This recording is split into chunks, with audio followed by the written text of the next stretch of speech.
7 de octubre de 1963. Palm Springs, California. Frank Sinatra permanecía de pie en la terraza de su mansión, un vaso de Jack Daniels en la mano derecha, contemplando el desierto que se extendía infinitamente hacia el horizonte bajo la luz moribunda del atardecer. El sol descendía lentamente, proyectando sombras alargadas sobre los jardines meticulosamente cuidados de su propiedad. Pero el hombre que el mundo conocía como el presidente del consejo no veía nada de aquello. Su mente estaba en otra parte, procesando los acontecimientos de los últimos meses que lo habían conducido a este momento de rendición absoluta. En su otra mano sostenía el auricular del teléfono, la línea ya muerta, la conversación que acababa de terminar resonando todavía en sus oídos como el eco de una sentencia de muerte. La decisión no había llegado fácilmente. Y no había llegado sin una batalla feroz que había consumido semanas de negociaciones tensas y confrontaciones verbales explosivas. Durante semanas, Sinatra había combatido a las autoridades de juego de Nevada con cada arma a su disposición. Sus abogados más agresivos de Los Ángeles y Nueva York, sus conexiones políticas más poderosas en Sacramento y Washington, su legendario temperamento que aterrorizaba a subordinados y ejecutivos por igual, y su igualmente legendaria terquedad que lo había llevado desde los muelles de Hoboken hasta las cimas del estrellato. Había amenazado y suplicado, prometido y maldecido con igual ferocidad. Había llamado al presidente de la Junta de Control de Juegos, Edward Olson, y había desatado una tormenta de obscenidades tan viciosas que incluso los funcionarios más curtidos habían quedado estupefactos. Lo había llamado hijo de puta lisiado, le había prometido una gran sorpresa desagradable, le había advertido que no se metiera con Frank Sinatra. Nada de eso había funcionado. El estado de Nevada había decidido que Frank Sinatra era malo para el negocio del juego, y no había absolutamente nada que él pudiera hacer al respecto, sin importar cuántas llamadas hiciera o cuántas amenazas profiriera. La causa inmediata de su caída había sido una visita no autorizada y estrictamente prohibida por las regulaciones estatales, de un hombre cuyo nombre aparecía en el libro negro de la Comisión de Juegos de Nevada, la lista de personas excluidas permanentemente de cualquier establecimiento de juego en el estado. Ese hombre era Sam Giancana, el jefe del outfit de Chicago, uno de los criminales más poderosos y temidos de toda América del Norte. Giancana había permanecido en el Cal Neva Lodge de Sinatra en Lake Tahoe durante 11 días en julio de 1963, desafiando flagrantemente la ley que le prohibía poner un pie en cualquier casino de Nevada. La relación entre Frank Sinatra y Sam Giancana era una de las alianzas más peligrosas y consecuentes en la historia estadounidense del siglo XX. Un matrimonio de conveniencia entre el mundo del espectáculo y el submundo criminal que había producido beneficios extraordinarios para ambas partes durante casi una década. Había comenzado a finales de los años 50, cuando Sinatra estaba reconstruyendo su carrera después de una devastadora caída en picado que lo había llevado al borde de la bancarrota profesional, y Giancana estaba consolidando su control absoluto sobre el submundo de Chicago después de años de guerras internas. Se habían encontrado mutuamente algo que ambos anhelaban desesperadamente con una intensidad que pocos podían comprender. Juntos, habían ayudado a elegir a un presidente de los Estados Unidos mediante una combinación de dinero mafioso y votos sindicales, habían intermediado acuerdos valorados en millones de dólares que beneficiaban tanto al entretenimiento como al crimen organizado, y habían operado en las sombras del poder americano con una audacia que desafiaba toda prudencia y sentido común. Pero para el otoño de 1963, esa relación se había convertido en una responsabilidad mortal para ambos hombres que amenazaba con destruirlos por completo. La administración Kennedy, que Sinatra y Giancana habían ayudado a poner en el poder con votos de sindicatos controlados por la mafia y dinero sucio canalizado a través de intermediarios cuidadosamente seleccionados, se había vuelto contra ellos con una venganza implacable que ninguno había anticipado. El fiscal general Robert Kennedy había lanzado una cruzada sin precedentes contra el crimen organizado que había tomado por sorpresa a todo el submundo americano, y Sam Giancana era uno de sus objetivos principales y más codiciados. El FBI había colocado al jefe de la mafia bajo vigilancia las 24 horas del día durante meses interminables, siguiéndolo a todas partes como sombras persistentes que no podía sacudir sin importar cuánto lo intentara, interrumpiendo sus negocios más lucrativos, haciendo su vida un infierno absoluto del que no había escape posible. Giancana culpaba directamente a Sinatra por la traición que había destruido su tranquilidad, creyendo firmemente que el cantante había prometido inmunidad de la persecución gubernamental a cambio de su invaluable ayuda con la elección presidencial de 1960. La confrontación que había sellado el destino de Sinatra había ocurrido el 31 de agosto de 1963, cuando el presidente de la Junta de Control de Juegos, Edward Olson, había llamado al cantante para discutir la situación de Giancana y las violaciones de las regulaciones estatales que su presencia en el Cal Neva representaba.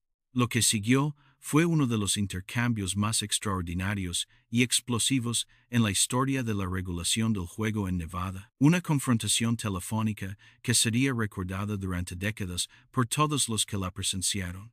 Sinatra, enfurecido por ser cuestionado sobre sus asociaciones con figuras del crimen organizado, había explotado en una furia volcánica que Edward Olson nunca olvidaría aunque viviera 100 años más. Olson, un ex reportero de Associated Press, que caminaba con un bastón debido a la polio infantil que había contraído en su juventud, no era un hombre que se intimidara fácilmente ante amenazas de personas poderosas sin importar cuán famosas o conectadas fueran. Había visto demasiado en su carrera periodística, cubierto demasiadas historias sobre corrupción y violencia, tratado con demasiados hombres poderosos que creían estar por encima de la ley para dejarse amedrentar por un cantante con un temperamento explosivo. Las amenazas de Sinatra solo habían fortalecido su resolución de llevar el asunto hasta las últimas consecuencias legales disponibles.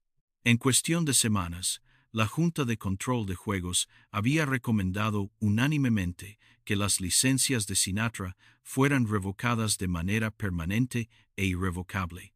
La pérdida de sus casinos de Nevada fue un golpe devastador para el ego de Sinatra y para su bolsillo, una humillación pública que resonó en los titulares de periódicos de costa a costa, pero era solo el comienzo de sus problemas durante aquel terrible año de 1963. En las semanas que siguieron, el cantante descubriría exactamente cuán alto podía ser el precio de desafiar a la mafia y de fallar en cumplir las promesas hechas a hombres que no aceptaban excusas bajo ninguna circunstancia.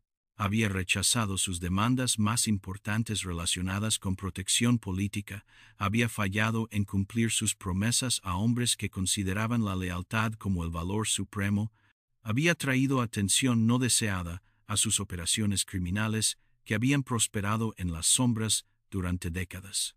El Cal Neva Lodge había sido el sueño de Sinatra, un lugar donde podía combinar su amor por el entretenimiento con su apetito voraz por el juego y su talento innegable para reunir a la gente más influyente de América bajo un mismo techo donde las reglas normales de la sociedad no aplicaban.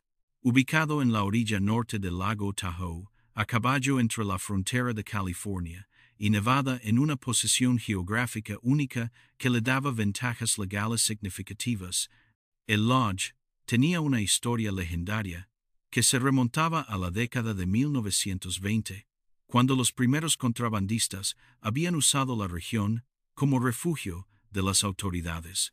Sinatra había comprado su participación en 1960, invirtiendo fuertemente en renovaciones millonarias que transformaron la propiedad en un resort de clase mundial, con todas las comodidades imaginables para satisfacer a sus huéspedes más exclusivos y exigentes. El cantante había construido un salón de espectáculos para celebridades, había instalado un helipuerto para invitados VIP que preferían evitar las carreteras de montaña, y había construido túneles secretos que permitían a los visitantes famosos moverse sin ser vistos por la prensa o el público curioso. Estos túneles, revestidos de ladrillo y alfombrados, conectaban el showroom con los bungalows junto al lago, creando una red subterránea perfecta para el tipo de actividades que requerían discreción absoluta. El lodge se había convertido rápidamente en un imán para la realeza de Hollywood y el poder político de Washington, un lugar donde las estrellas más brillantes del firmamento americano podían mezclarse con políticos y empresarios en un ambiente de lujo y discreción absoluta. John y Robert Kennedy habían visitado durante los días de gloria de la campaña presidencial, al igual que Marilyn Monroe, quien pasó su último fin de semana con vida en el Cal Neva apenas unas semanas antes de su muerte misteriosa en agosto de 1962, una muerte que generaría teorías conspirativas durante décadas. Dean Martin y Sammy Davis Jr. habían actuado regularmente en el showroom, atrayendo multitudes de fanáticos adinerados que llenaban el casino hasta la madrugada y ocupaban cada habitación del hotel durante semanas enteras. Durante un breve y glorioso período que parecía que duraría para siempre, el Cal Neva había sido indiscutiblemente el lugar más exclusivo y codiciado de toda América. Pero las mismas cualidades que hacían al Cal Neva tan atractivo para celebridades y millonarios también lo hacían extraordinariamente peligroso desde una perspectiva legal y regulatoria. Los túneles secretos que Sinatra había construido con tanto orgullo y a un costo considerable no eran solo para celebridades que buscaban privacidad de la prensa entrometida, también se usaban regularmente para introducir clandestinamente a invitados que no debían estar allí bajo ninguna circunstancia legal según las estrictas regulaciones de Nevada.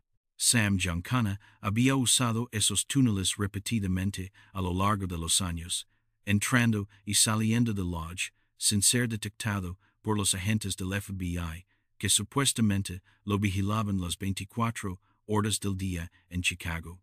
Las autoridades de juego habían sospechado durante años, basándose en informes de inteligencia y rumores persistentes, que Giancana tenía un interés financiero oculto y sustancial en el Cal Neva. La excusa para actuar contra Sinatra finalmente llegó en julio de 1963, cuando la vigilancia del FBI perdió inexplicablemente el rastro de Giancana en Chicago, y el temido jefe mafioso apareció misteriosamente en el Cal Neva como si la tierra se lo hubiera tragado en Illinois solo para escupirlo en las Paradise montañas de Nevada. El jefe de la mafia había huido a Nevada para evitar una citación de un gran jurado federal que lo habría obligado a testificar sobre sus actividades criminales, creyendo ingenuamente que podía esconderse indefinidamente en el lodge de Sinatra hasta que el calor legal disminuyera y pudiera regresar a Chicago sin enfrentar consecuencias. Se había registrado en el Chalet 50, una de las cabañas privadas más lujosas de la propiedad con vista espectacular al lago, y había pasado los siguientes 11 días viviendo abierta y descaradamente en el resort, mientras su novia Phyllis McGuire actuaba cada noche en el showroom con sus hermanas cantantes. Cuando la noticia de la presencia de Giancana llegó finalmente a la Junta de Control de Juegos de Nevada a través de informantes y agentes encubiertos, la respuesta de las autoridades fue rápida, decidida e inflexible como una sentencia de muerte. El presidente Olsen lanzó una investigación inmediata y exhaustiva, citando registros del hotel, entrevistando a docenas de testigos aterrados y recopilando cada pieza de evidencia disponible. La evidencia que acumularon resultó ser absolutamente abrumadora e irrefutable. Múltiples empleados del Calneva habían visto a Giancana caminando libremente por el lodge durante días enteros, le habían servido comidas en el restaurante y en su cabaña. Lo habían observado apostando en el casino sin ningún intento de ocultar su identidad. Las negaciones de Sinatra eran completamente risibles ante la avalancha de testimonios y pruebas documentales que Olsen había reunido metódicamente. La investigación reveló algo más, algo que resultaría aún más dañino para la reputación de Sinatra. La noche del 28 de julio de 1963, había habido un altercado violento en el Calneva que involucraba a Sinatra, Giancana y un cantante llamado Buddy Greco. Los detalles permanecieron turbios, pero los testigos reportaron gritos, cristales rotos y lo que sonaba como una pelea física brutal.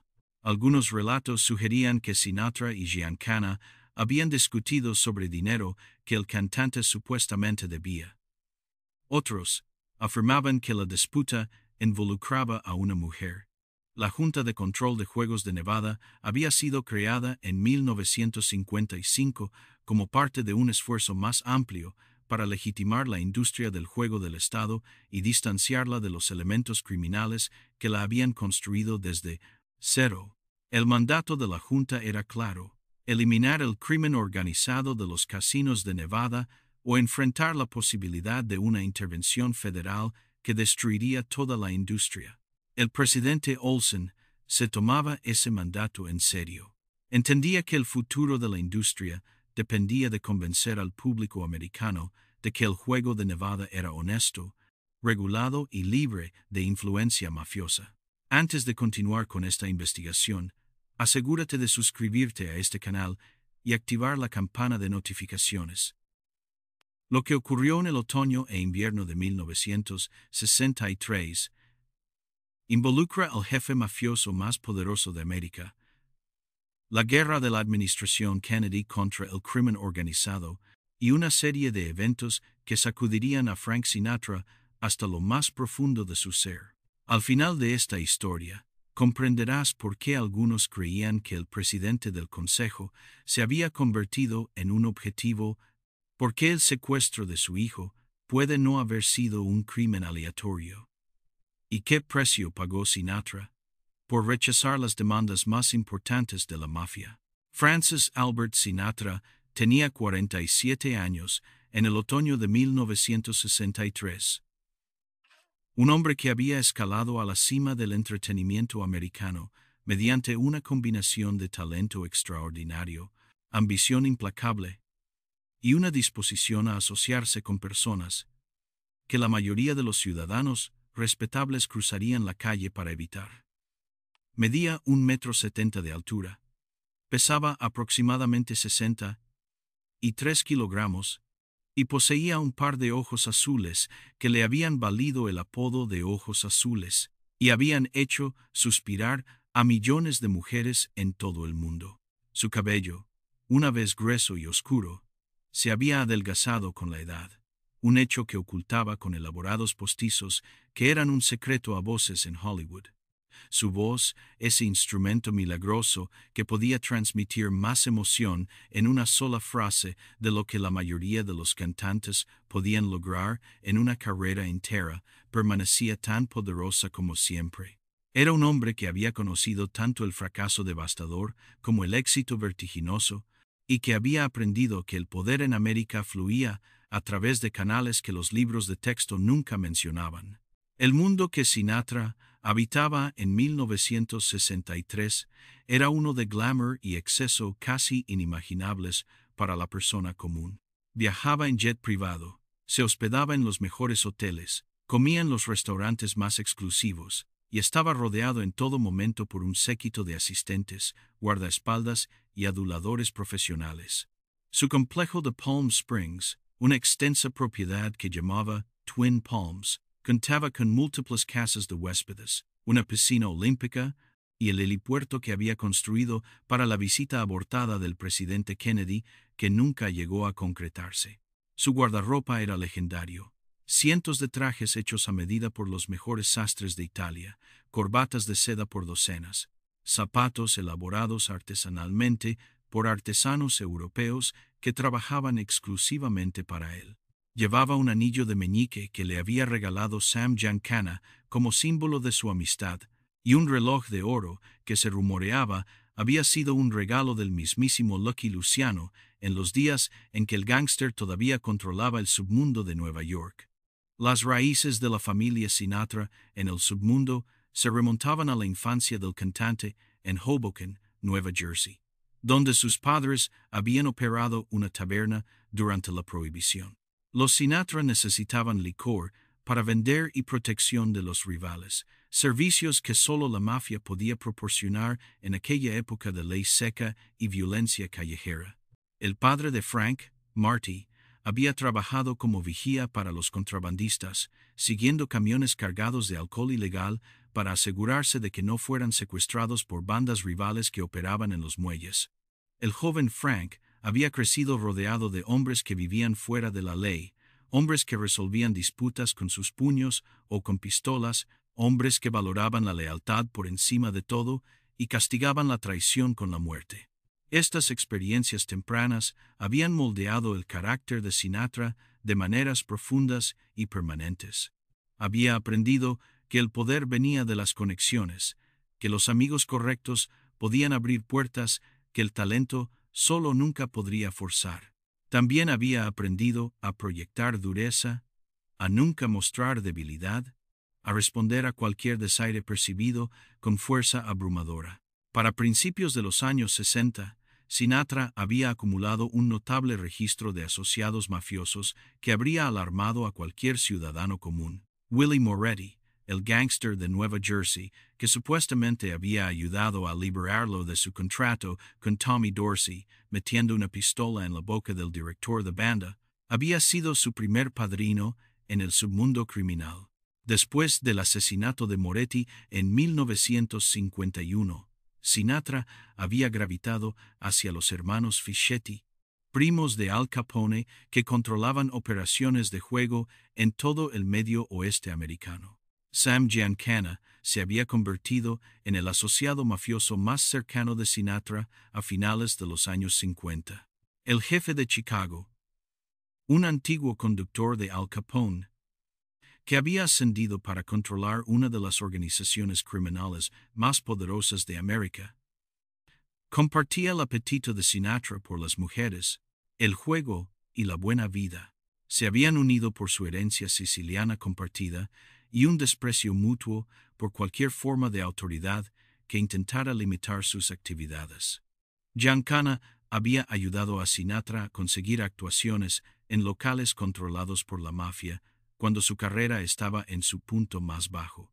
Había invertido en sus empresas comerciales cuando los bancos le negaban crédito, y había proporcionado músculo cuando el cantante necesitaba que se resolvieran problemas que los canales legítimos no podían abordar. A cambio, Sinatra había introducido a Giancana en círculos de celebridades de Hollywood, había actuado en la boda de su hija y había servido como un puente entre el submundo y la sociedad respetable. El arreglo había funcionado bien para ambos hombres hasta que los Kennedy llegaron al poder en enero de 1961.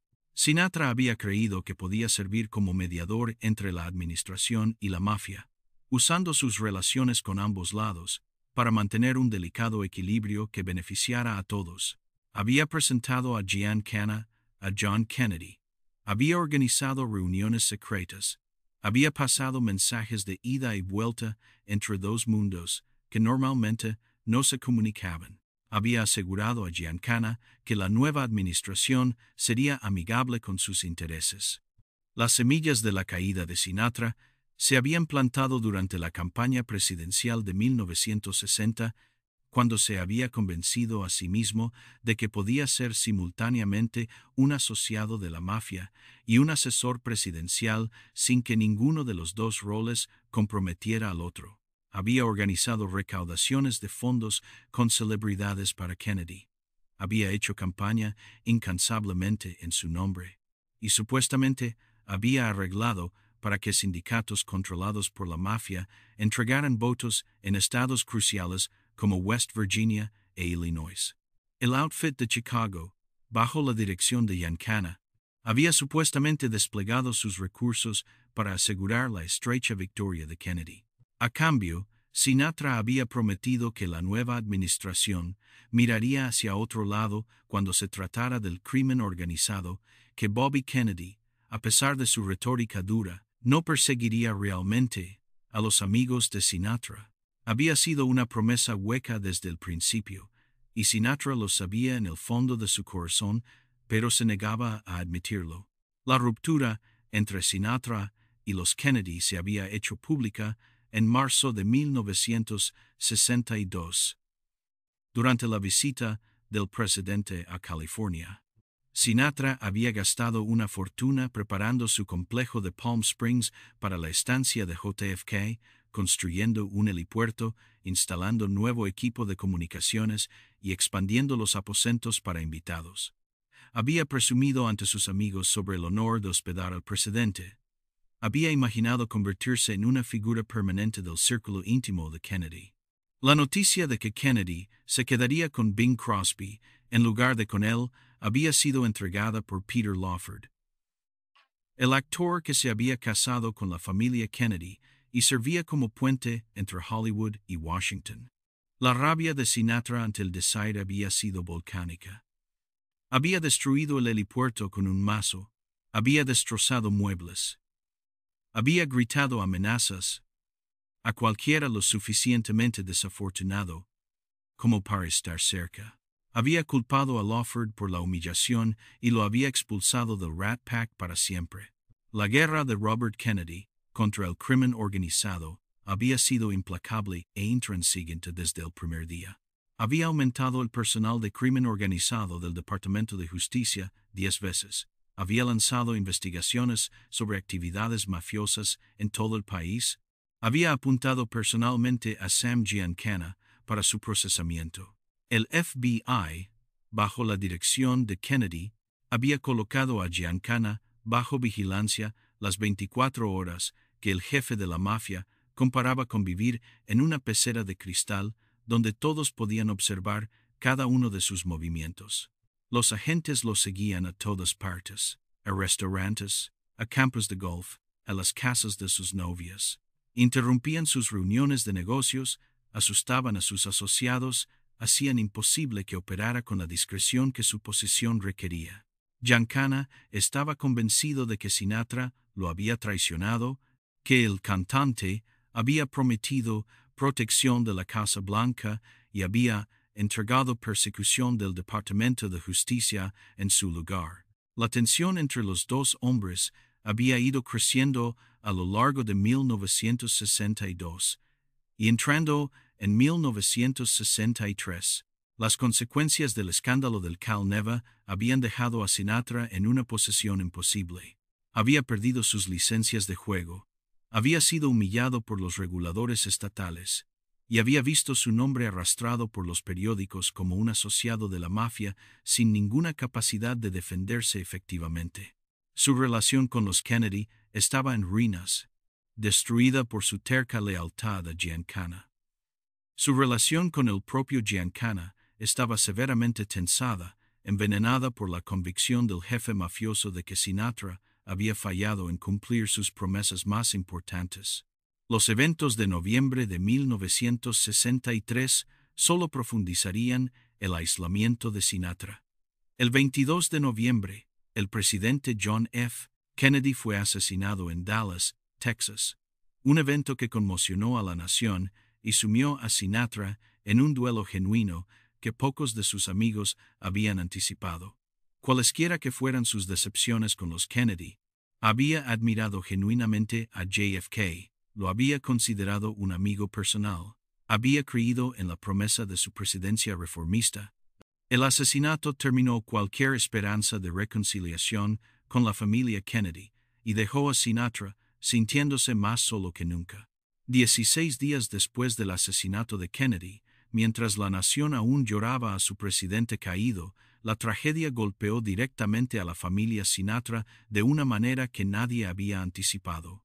El 8 de diciembre de 1963, Frank Sinatra Jr., el hijo de 19 años del cantante, fue secuestrado a punta de pistola de su habitación de hotel en Harris Club Lodge en Lake Tahoe. El joven, que apenas comenzaba su propia carrera como cantante siguiendo los pasos de su legendario padre, había estado actuando con la orquesta de Tommy Dorsey cuando dos hombres armados irrumpieron en su habitación. Los secuestradores ataron y vendaron los ojos al amigo del joven Sinatra, John Foss, y los sacaron a rastras hacia la noche helada de diciembre. En cuestión de horas, se emitió una demanda de rescate que helaría la sangre de cualquier padre.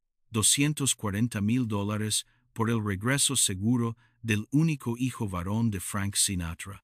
El cantante más famoso de América estaba a punto de enfrentar la peor pesadilla de cualquier padre, y las circunstancias del crimen plantearían preguntas que nunca serían respondidas satisfactoriamente.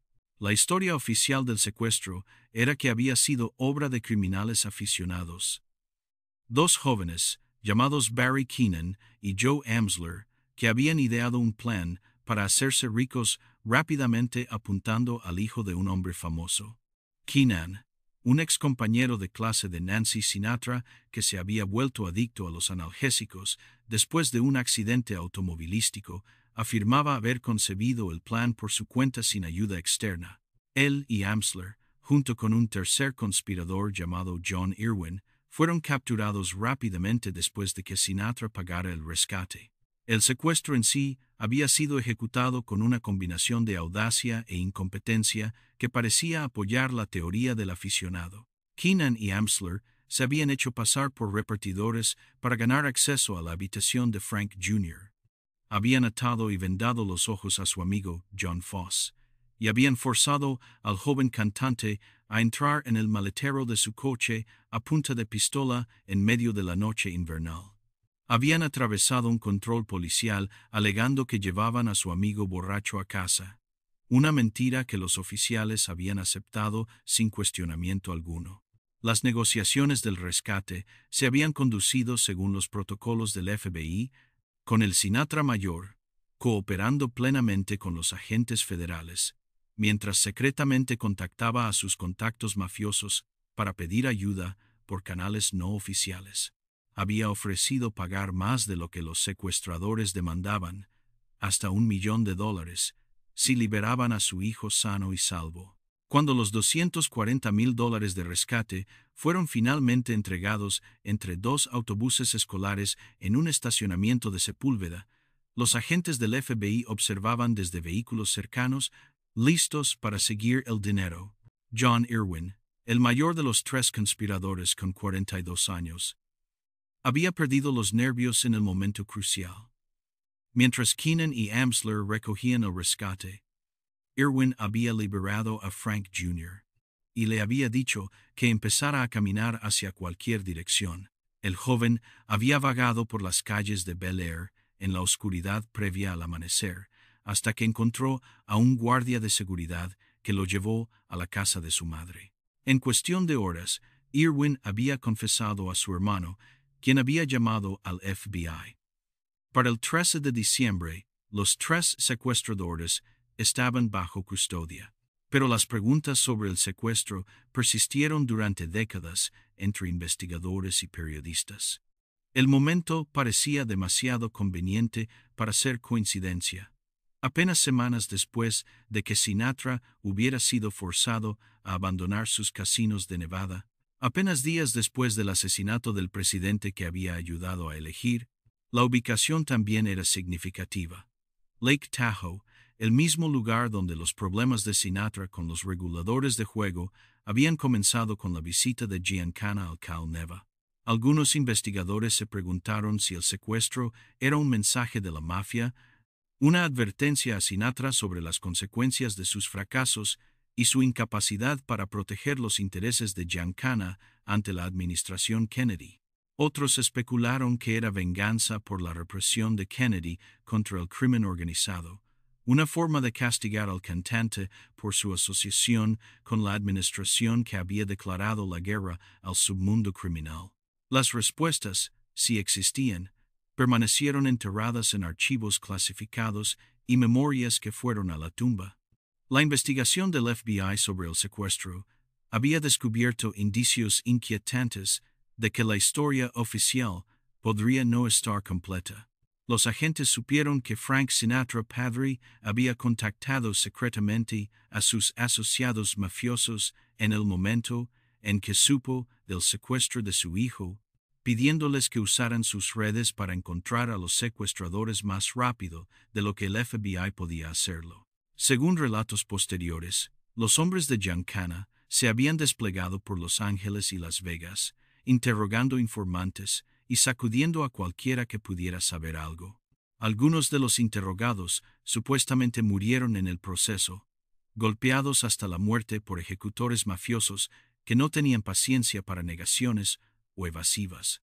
La violencia había continuado incluso después de que los secuestradores fueran identificados y arrestados por las autoridades federales. Nadie fue procesado por estas muertes adicionales, y los detalles permanecieron enterrados en archivos de inteligencia policial que no serían desclasificados durante décadas. Frank Sinatra Jr.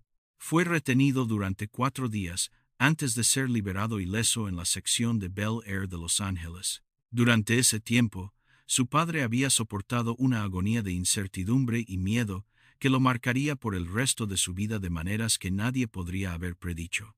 Apenas había dormido, había pasado horas al teléfono con agentes del FBI y contactos mafiosos simultáneamente, había caminado por los pisos de su casa esperando noticias que tardaban una eternidad en llegar.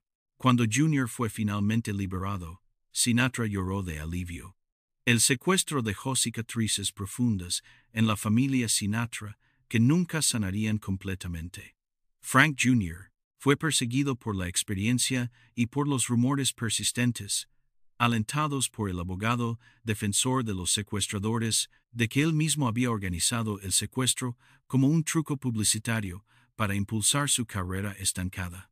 La carrera del joven nunca se recuperó del estigma de la sospecha y su relación con su famoso padre permaneció complicada por el resto de sus vidas, por razones que ninguno de los dos discutió públicamente.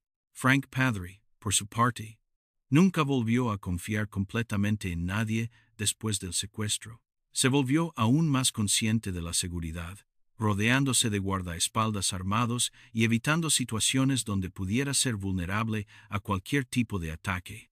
Llevaba 10 monedas de 10 centavos en su bolsillo en todo momento, la cantidad necesaria para llamadas telefónicas de emergencia en los días anteriores a los teléfonos celulares, un hábito que persistió hasta su muerte, y que fue un recordatorio constante de aquellos terribles días de diciembre. La investigación sobre el incidente del Cal Neva y sus consecuencias continuó durante años, generando miles de páginas de informes del FBI y documentos regulatorios que pintaban un retrato detallado de la vida doble de Sinatra. Los agentes documentaron las asociaciones del cantante con criminales conocidos, sus relaciones financieras con negocios controlados por la mafia y sus intentos de usar influencia política para evitar la rendición de cuentas. El archivo eventualmente creció a más de 2.400 páginas, convirtiéndolo en uno de los expedientes del FBI más extensos sobre cualquier artista en la historia americana. La vigilancia del FBI sobre Sinatra había comenzado en la década de 1940, cuando el cantante atrajo atención por primera vez por su asistencia a la Conferencia de La Habana y su relación con Lucky Luciano. A lo largo de las décadas, los agentes habían documentado cientos de reuniones, llamadas telefónicas y encuentros con figuras conocidas del crimen organizado. Habían fotografiado a Sinatra con mafiosos en casinos y clubes nocturnos, habían grabado sus conversaciones a través de escuchas telefónicas y micrófonos ocultos. Habían entrevistado a testigos que describían arreglos comerciales y transacciones financieras. La vigilancia se había intensificado durante la administración Kennedy, cuando la guerra de Robert Kennedy contra el crimen organizado envolvió a todos los conectados con el submundo. Los agentes del FBI habían seguido a Sinatra desde Los Ángeles hasta Las Vegas y Palm Springs, documentando sus movimientos y sus asociaciones con meticulosidad obsesiva. Habían anotado sus reuniones con Sam Giancana, sus llamadas telefónicas a abogados de la mafia, su asistencia a eventos organizados por criminales conocidos. Informe tras informe se acumulaba, construyendo un caso que parecía abrumador. El fracaso en procesar a Sinatra siguió siendo una fuente de frustración para los funcionarios de la ley que habían pasado años investigándolo sin lograr una condena. Algunos creían que estaba protegido por conexiones políticas que sobrevivieron incluso a la represión de Kennedy. Otros pensaban que simplemente era demasiado inteligente para dejar evidencia directa de actividad criminal, usando intermediarios y canales negables para conducir cualquier negocio ilegal. Fuera cual fuera la razón, Frank Sinatra permaneció más allá del alcance de la justicia, a pesar de décadas de asociaciones mafiosas documentadas. La pérdida de sus licencias de juego de Nevada resultó ser solo un revés temporal para los intereses comerciales de Sinatra. En 1981, después de casi 2 décadas en exilio de la industria de los casinos, solicitó y recibió una nueva licencia de juego de las mismas autoridades de Nevada que lo habían forzado a salir. La audiencia fue extraordinaria, con testimonios de testigos de carácter que incluían a Gregory Peck, Kirk Douglas y otras luminarias de Hollywood que hablaron de la integridad y el buen carácter de su amigo. Sinatra negó bajo juramento que alguna vez hubiera tenido tratos comerciales con figuras del crimen organizado, una afirmación que contradecía décadas de informes de vigilancia del FBI y documentos judiciales.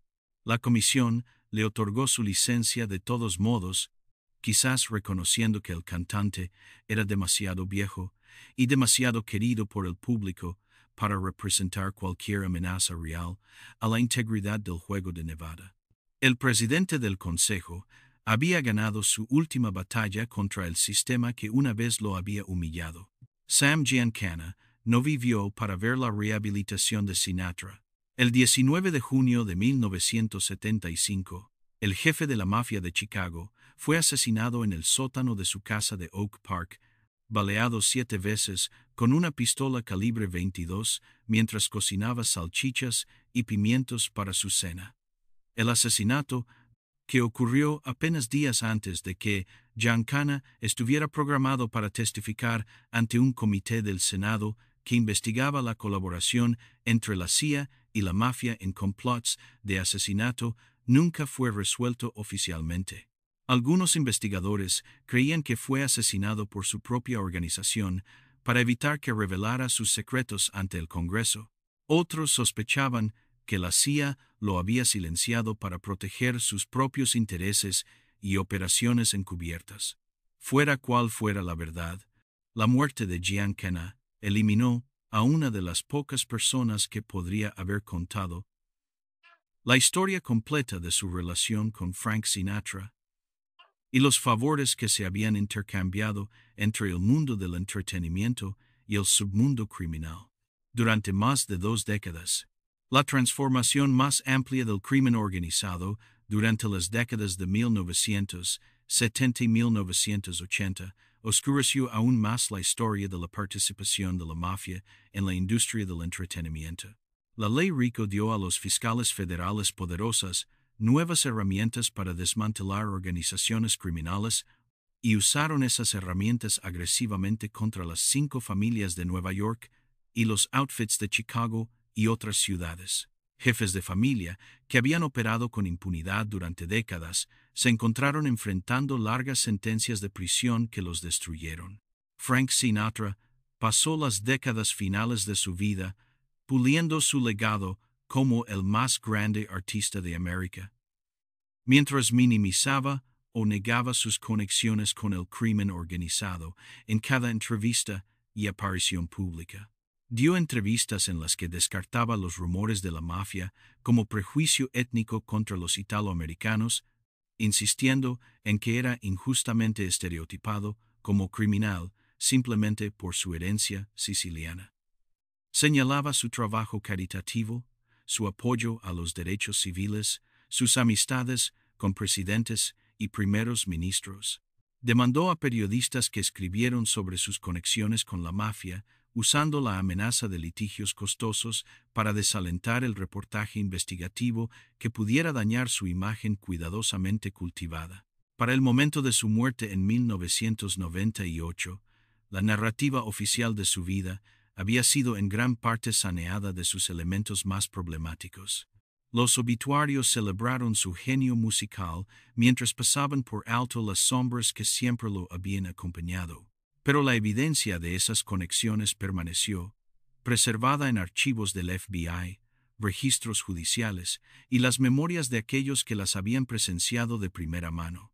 Periodistas e historiadores que examinaron el registro encontraron un patrón de comportamiento que iba mucho más allá de socializar casualmente con personajes turbios. Encontraron asociaciones comerciales, arreglos financieros y favores intercambiados que sugerían una relación profunda y mutuamente beneficiosa entre el cantante y el submundo. La pregunta de qué exactamente sucedió en el otoño de 1963, qué esperaba la mafia de Sinatra, qué se negó a darles y qué precio pagó por esa negativa, quizás nunca sea respondida definitivamente. Los principales involucrados están todos muertos ahora, sus secretos enterrados con ellos en tumbas que guardan silencio eterno. Los archivos del FBI, aunque extensos, documentan vigilancia y sospecha más que pruebas de crímenes específicos. Las memorias y biografías, aunque numerosas, a menudo se contradicen entre sí en detalles cruciales. El Carneval Lodge en sí se convirtió en un símbolo de esa era turbulenta y de los sueños que murieron con ella. Después de la partida forzada de Sinatra en 1963, la propiedad cambió de manos múltiples veces, nunca recuperando del todo su antigua gloria de los días del Rat Pack. Cayó en deterioro, fue dañado por incendios y permaneció vacío durante años. Varios inversores anunciaron planes ambiciosos para restaurarlo a su antigua gloria, pero esos planes repetidamente fracasaron por falta de financiamiento o problemas legales. Los túneles secretos que Sinatra había construido fueron sellados. El helipuerto fue abandonado a la naturaleza y el showroom de celebridades, donde los miembros del Rat Pack una vez habían actuado ante audiencias extasiadas, se convirtió en un recordatorio fantasmal de una época desvanecida. La Dama del Lago, como una vez se conocía al Carneval, había entregado la mayoría de sus secretos al tiempo, pero algunos permanecían enterrados bajo sus cimientos, esperando ser descubiertos por futuras generaciones de investigadores. La evidencia documental de lo que sucedió durante aquellos meses cruciales de 1963 continúa emergiendo en fragmentos dispersos. Los archivos desclasificados del FBI revelan la extensión de la vigilancia tanto sobre Sinatra como sobre Giancana, mostrando un nivel de escrutinio gubernamental que habría alarmado a cualquier ciudadano común. Los registros judiciales del juicio por secuestro contienen indicios de conexiones que nunca fueron completamente exploradas por los fiscales, quizás deliberadamente. Las memorias de informantes mafiosos como Jimmy Fratiano describen la visión del submundo de Sinatra como un activo útil, pero finalmente poco confiable. El legado de aquel terrible otoño de 1963 se extendió mucho más allá de los participantes inmediatos y sus familias. Marcó el fin de una era en la que los artistas podían fraternizar abiertamente con figuras mafiosas sin enfrentar consecuencias serias de las autoridades o del público. Demostró que el gobierno federal, cuando estaba suficientemente motivado, podía ejercer presión incluso sobre las celebridades más poderosas y populares de América. Mostró que los viejos arreglos entre la sociedad legítima y el submundo se estaban volviendo insostenibles bajo el escrutinio moderno. Ninguno de los que participaron en aquella historia escapó sin cicatrices que durarían toda la vida. Sinatra cargó con la humillación de su expulsión de Nevada y el terror del secuestro de su hijo hasta sus últimos días en Palm Springs. Los Kennedy, que habían usado y luego descartado al cantante, enfrentaron sus propias trages. JFK asesinado en Dallas. Bobby asesinado en Los Ángeles 5 años después. Giancana murió con 7 balas en su cuerpo. Silenciado antes de que pudiera revelar los secretos que había guardado durante décadas de operaciones criminales y colaboración con agencias gubernamentales. Los 3 secuestradores cumplieron sentencias relativamente breves por su crimen, considerando la gravedad de lo que habían hecho. Barry Keenan, el cerebro de la operación, fue liberado después de poco más de 4 años y llegó a convertirse en un exitoso desarrollador inmobiliario en Texas. Joe Amsler cumplió un término similar y murió en la oscuridad en Virginia en 2006, olvidado por todos excepto los historiadores del crimen. John Irwin desapareció después de su liberación y nunca más se supo de él. Frank Sinatra Jr. pasó el resto de su vida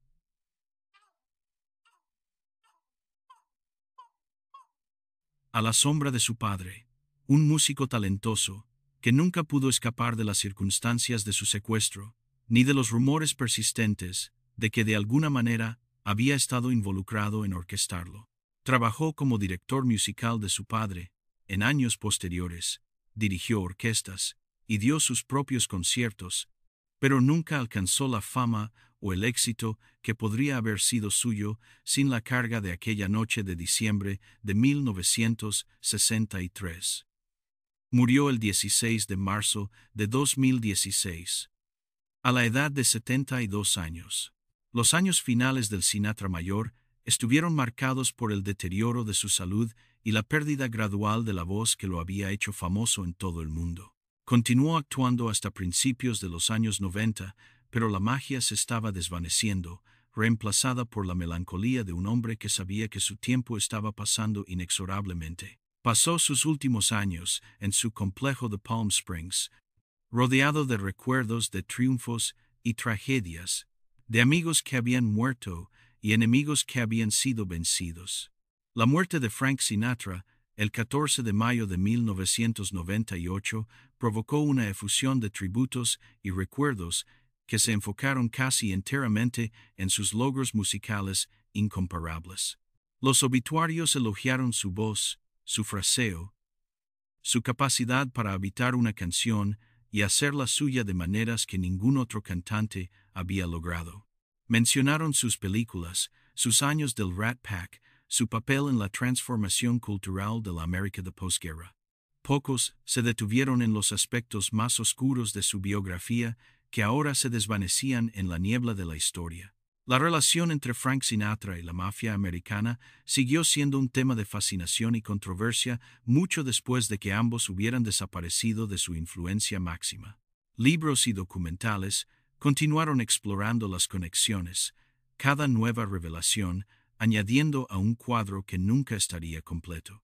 La verdad sobre lo que sucedió en 1963, lo que Sinatra rechazó, lo que la mafia exigió, y qué consecuencias siguieron, se volvió cada vez más difícil de separar de la leyenda y la especulación. Descansa en paz, Frank Sinatra Jr., quien cargó el peso de su secuestro por el resto de su vida como una cruz invisible que nadie más podía ver, pero que él sentía cada día, y murió en 2016, sin escapar nunca completamente de su sombra oscura que lo persiguió hasta la tumba. Descansa en paz, Sam Giancana, cuyas ambiciones desmedidas lo llevaron a una tumba sin resolver, y un asesinato que el FBI nunca pudo cerrar oficialmente a pesar de décadas de investigación. Descansa en paz a las víctimas inocentes cuyos nombres nunca llegaron a los titulares de los periódicos de la época, que murieron simplemente porque se sospechaba que sabían algo sobre un crimen del que no tenían absolutamente ningún conocimiento. El presidente del Consejo cantó su camino hacia la inmortalidad con aquella voz que hacía llorar a millones, pero el precio de su éxito extraordinario fue pagado por otros que nunca tuvieron la oportunidad de elegir su destino. La música perdura como testimonio eterno de su genio, pero también perduran las preguntas sin respuesta sobre lo que costó realmente y quién finalmente pagó el precio más alto de todos por los pecados de Frank Sinatra.